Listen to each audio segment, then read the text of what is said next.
उल्टा सोचो, ये तो चलो थोड़ा सोचने को कम मजबूर कर रहा होगा। एक एसडीएम था ना जिसने थप्पड़ खाई थी नरेश मीणा से चुनाव में, ठीक है, थप्पड़ खाने बाद क्या किया उसने, वीडियो देखा ना, वो आता है जड़ता है तो वो बच के फिर थप्पड़ खा खो के साइड में खड़ा हो जाता है कि ठीक है कोई बात नहीं। यही ना, तुम और मैं होते तो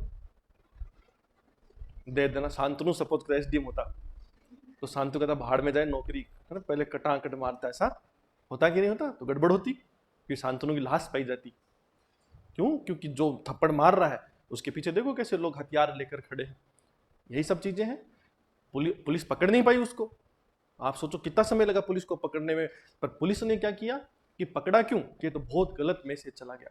तो उस परिस्थिति में क्यों नहीं किया पुलिस ने कि हम हैं गिनती के 10, सामने खड़े हैं 1000 और ऊपर से पत्थर हैं कि धारदार हथियार, ठीक है, तो 10 लोगों के नाम के नीचे लिखा जाएगा स्वर्गीय शहीद हो गए, यही होगा ना। तो 10 लोग थप्पड़ खाकर कोने में बैठे, क्या स्वाभिमान नहीं है क्या उनका? है, बिल्कुल है, याद रखना। 10 लोग आला अधिकारियों को फोन करते हैं, भारी संख्या में लोग आते हैं, बड़ा अधिकारी फोन करता है किसको?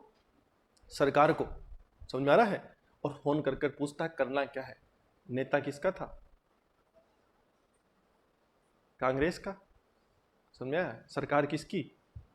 बीजेपी की। तो भजन लाल मेरी तरह छोड़ा हुआ, कठोर कार्रवाई करो, ऐसी कार्रवाई करो कि इसकी पुश्तें याद रखें, ठीक है, क्लियर है?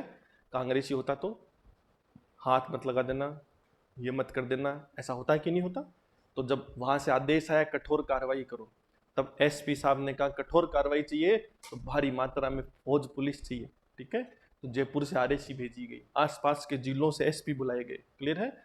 अब बहुत बड़ी बात होती है कि एक आदमी को पकड़ने के लिए 3 जिलों के एसपी बुलाए गए।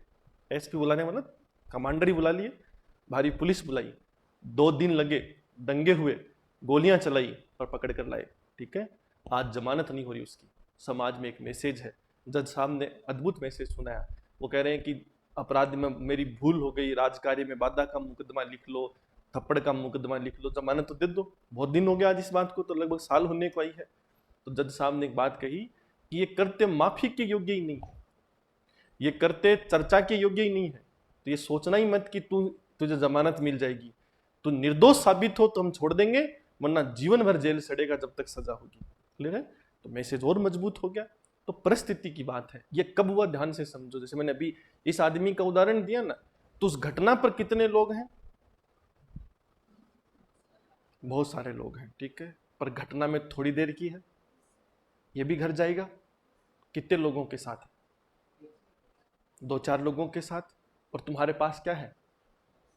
Absolute power. सीकर का बॉर्डर भी तो क्रॉस करना है या नहीं करना, ठीक है। और झुंझुनू के यार भी, इसके तो गुंडे हर जगह नहीं है, पर राजस्थान सरकार के गुंडे हर जगह है। कल एक इंस्टाग्राम पे एक पोस्ट वायरल हुई राजस्थान की।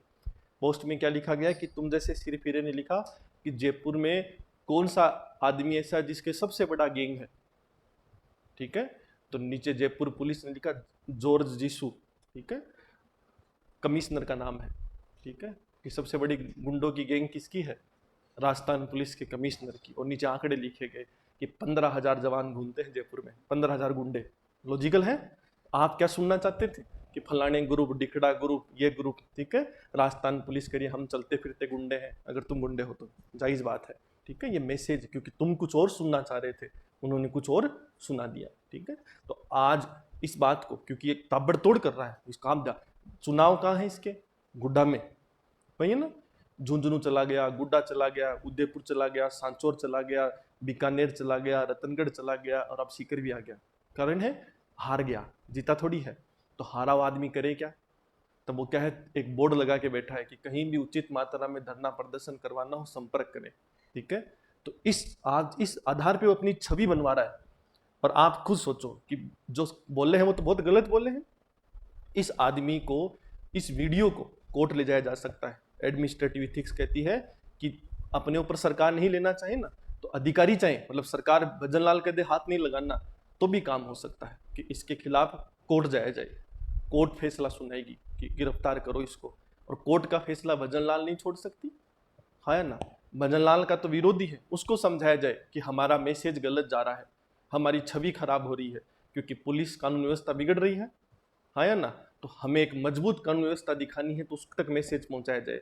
और अब सपोज करो जिस दिन अकेला घूमे उठा लाए, थाने में जमकर धोया जाए, और फिर ये एक वीडियो वायरल हो जैसे इसने कहा ऐसे हाथ जोड़कर कि मुंह से गलती से निकल गया, ठीक है, तो फिर जितने फैन फॉलोइंग इसने बनाई एक ही झटके में खत्म। क्योंकि जो तुम्हारा ठाकुर था जो कह रहा था तेरी माँ का यार हूँ, क्लियर है, वो कुत्ते की तरह रेंग रहा है, वहां पर रेंग रहा है, उस वीडियो में थानेदार को कह रहा है कि तू मेरा बाप है, ठीक है। तो ये जब होगा तो अपने आप काम होना क्या हो जाएगा। तो एडमिनिस्ट्रेटिव इथिक्स क्या कहती है, सिचुएशन बेस्ड डिसीजन, ठीक है, आदमी को समझना है, परिस्थिति को समझना है, लेकिन वहां ऐसा फैसला मैं नहीं ले पाया, थोड़ी देर बाद मैं ऐसा फैसला लेना चाहूं, पर कोई भी ऐसा काम क्यों नहीं कर रहा है, ध्यान से समझो, कुछ कर रहे हैं, सबकी मना नहीं कर रहा हूं, कुछ कर रहे हैं। जैसे अभी एक वकल आरएस का उदाहरण दिया ना मैंने आपको, जिसकी वजह से वो आदमी मर गया खाती, तो 41 लाख में समझौता हुआ है। तो एक आईपीएस का एडमिनिस्ट्रेटिव इथिक्स है, इसलिए उसने मना कर दिया कि ना, हत्या के मुकदमों में कब समझौते होने लगे, जांच चलेगी, 41 लाख देते तो वो भी डूब गए, क्लियर है, तो उसके खिलाफ जांच चल रही है। किस वजह से, उस एक आदमी में क्या है, एडमिनिस्ट्रेटिव इथिक्स, कि मुझे नियमों से ही चलाना है, मेरे को किसी दबाव से डरने की आवश्यकता नहीं है।